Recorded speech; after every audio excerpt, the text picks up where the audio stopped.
Welcome back, Captains and Admirals, to another video with a funny muffler, and today we're going to have a quick chat about fleets. Another Legend Talks video coming right for you guys. So, with the introduction of fleets, I want to make it clear now that there's no reason not to join a fleet. It's hugely important to join a fleet. The fleet offers so many bonuses for working together, it's almost a must. But to each his own. If they don't want to join a fleet, that's totally up to them. The gameplay in the background is just some background gameplay. So, we do have a fleet set up at the moment. So I'll quickly go through fleets with you guys. So how to obtain oil. Oil can be acquired by winning a total of 3 battles a day in any mode, except demo battles. So, for each win, it's 10 oil, up to 30. Or by obtaining containers. You'll get 20 oil per crate. This does not include commander crates, though. So, the fleets have a number of bonuses. And the bonuses are as follows. So, you have the Naval Academy. The Naval Academy will increase your commander XP received as it's upgraded. Dry Dock, which reduces the post-battle maintenance for tier 1 to 8. This does not include legendaries. Warship Design Department increases global XP received. And these are all upgradable to 4 levels. So the Naval Academy, for example, starts off at 3 for the first upgrade and then goes to a maximum of plus 12%. Dry Dock, -3, the maximum of -12% for maintenance costs. Warship Design Department, plus 10% global XP received, up to a maximum of 40%. You have the Shipyard, which reduces the cost of researchable ships by 3%, to a maximum of 12%. Naval College increases ship XP received by 1%, to a maximum of 4%. One of the most important ones, in my opinion, Port of Steel, that has 3 levels. Starts off at 3% for the first upgrade, up to a maximum of plus 9%. And then you have the Officer House there, which you can increase the number of members up to 40. So you start off at 20, and each upgrade gives you an extra 5 members. So, I have created my own fleet. It's a Legendary Lagoon. We currently have 13 members in the fleet. And we've got a majority of the upgrades to level 2. The only ones we're missing at the moment is Naval College and Naval Academy. Officer House will be left until probably the last thing to upgrade because it's quite expensive. Unless the fleet fills up, then we will make upgrading it a priority. So, also joining the fleet, you can the fleet commander can also purchase fleet containers for the fleet, 20,000 oil each, and they did say that they will be adding a choice of up to 3 crates for purchase in upcoming updates. There's no restrictions for leaving a fleet. You can just leave a fleet, but there is a cooldown of 3 days where you can create or join another fleet or the same fleet. Fleets are not available on mobile, which is unfortunate for our mobile captains, but it'll come in time. So the bonus is, so the upgrade cost. So the first upgrade is 200 oil. The second upgrade is 1,000. The third is 5,000, and the final one is 25,000. This does not include the Officer House. Officer House is 25,000 for the first upgrade, 50,000 for the second, 75,000 for the third, and 100,000 oil for the final one.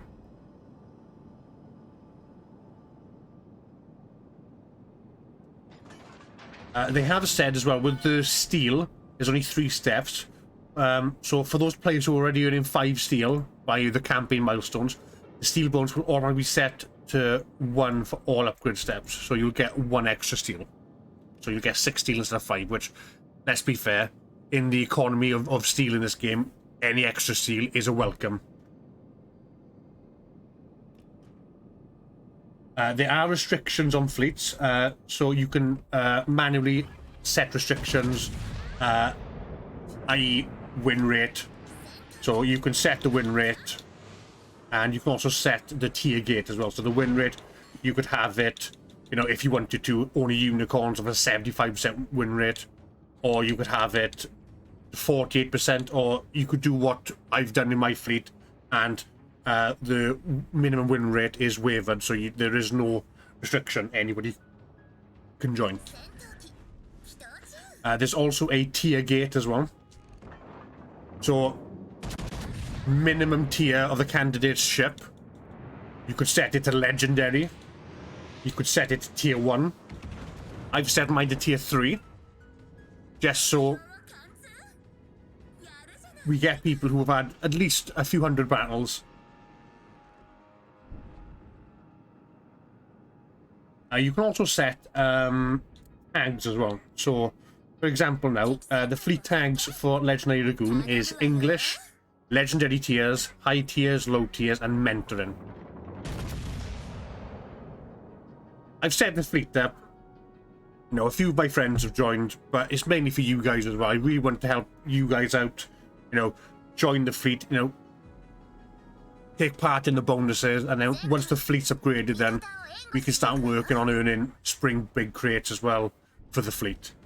Also, if you purchase any crates with doubloons, or if you buy the campaign out, for example, all those crates that are given to you then will also give you extra 20 oil per crate. That includes your free crate that you get every day as well. So every day, if you're a free-to-play player, you can earn 50 oil a day. So your first 3 wins, which can be done in AI battles or standard, and then the free crate then, but it does not include commander crates. So you could buy commander crates with silver, but it does not count them. Well, it is unfortunate, but it is what it is.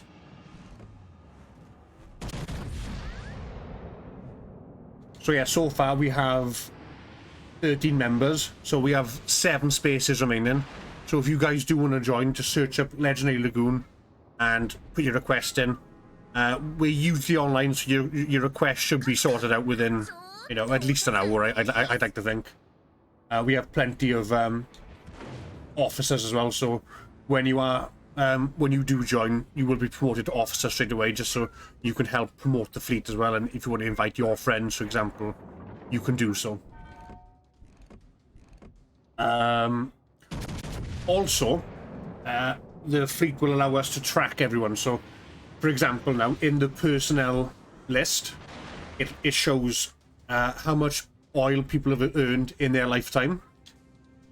It also shows the status, so when they were last online on... I'm not sure if it's on ships itself or if it's just online in general. And it also shows how long you've been in the fleet for. It shows your win rate, your battles, and your KD. But don't worry about your win rate, don't worry about your KD. It's not about that. It's just about joining the fleet, having some fun. You know, come play with me and my mates, you know, and other fleet members. You know, we're all in it together to level the fleet up and to help everybody out as well. If the fleet does get big enough and does fill up, and we do upgrade it and it fills up again, we will make a secondary fleet. But we'll cross that bridge when we come to it. But yeah, so for this video, for Legends Talk, I do strongly advise people to join fleets. It could be anyone's fleet. I wouldn't suggest setting your own one up unless you've got a few friends that want to join, because otherwise you're going to struggle earning oil unless, you know, you're willing to buy crates and buy the campaign. Now then, that shouldn't be a problem. But if you are, you know, a bit tighter for money and don't want to spend money freely, you know, you're going to want to either join a fleet or create a fleet if you have enough people to help you level up the fleet and get the most out of it. Because I have seen a lot of fleets with just 1 or 2 members, and I've spoken to a couple of people as well, and you know, they said that, you know, they're struggling because you find a lot of people have actually set their own fleets up rather than joining fleets, which it is a shame. But if that's what they want to do, then more power to them. But the thing is, there's so many fleets out there for people to choose from, and more often than not, people will choose the fleets that have more perks. So, you know, I don't want people wasting their doubloons, because it does cost doubloons to make a fleet. I think it's 1,250. I'm not too sure on the exact price. Yes, it is 1,250 doubloons to create a fleet. So I would say save your doubloons, join another fleet, unless you have, you know, a community of friends or something that, you know, you can play with and earn oil. So fleets were a long time coming, you know, and finally they're here. So it's better late than never. You know, the community's been crying out for fleets for, well over 2 years now. So what's next for fleets? Well, in the patch notes they have, obviously they're not going to say much, but they have assured us that fleet battles are coming. And that's going to be absolutely fantastic for the community, I think. You know, it will allow people then, you know, if they want to be super competitive and make a super competitive fleet, they can. Obviously, the fleet I've got is just more casual. You know, if people in the fleet do want to take it a bit more serious, we can go from there and cross that bridge when we come to it. It also obviously depends on how fleet battles are going to work as well. I would imagine it'd be maybe a 3v3 or a 5v5. And maybe like it'd be like through a special game mode. So you maybe have like a division of 5 just for that one game mode. But this is all speculation at this point, so we'll cross that bridge when we come to it. And also, the game in the background, it's actually my personal best in the Minnesota. I would say I wasn't too far off. I think I was about... I think I was 40,000 off the damage record, I think. I think the damage record was 250 or 260, I think. So it's about 50,000 away, so when I found out I was a bit gutted, but we had a cracking game in the Minnesota.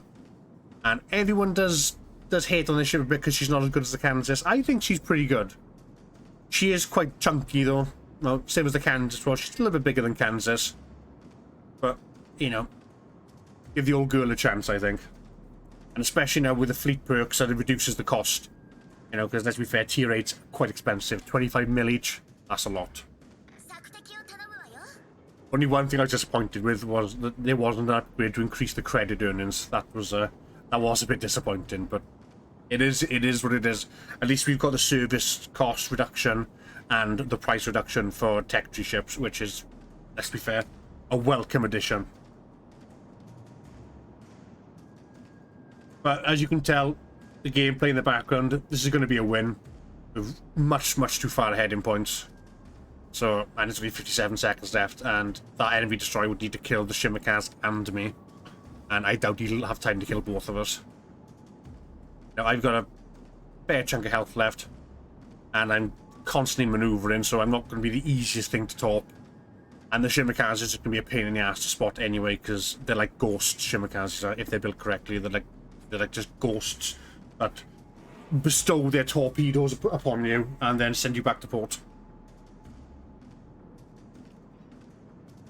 But anyway, I do want to thank you guys for watching. If you do want to join the fleet, please feel free. It's Legendary Lagoon. The abbreviation is LL, so you're more than welcome to join. Like I said, we have 7 spaces as of making this video. And I will catch you all in the next one. So if you did like this video, guys, please like. If you're new, subscribe, leave a comment. If you didn't like it, feel free to dislike the video. Leave a comment with some criticism. And I will catch you all in the next one.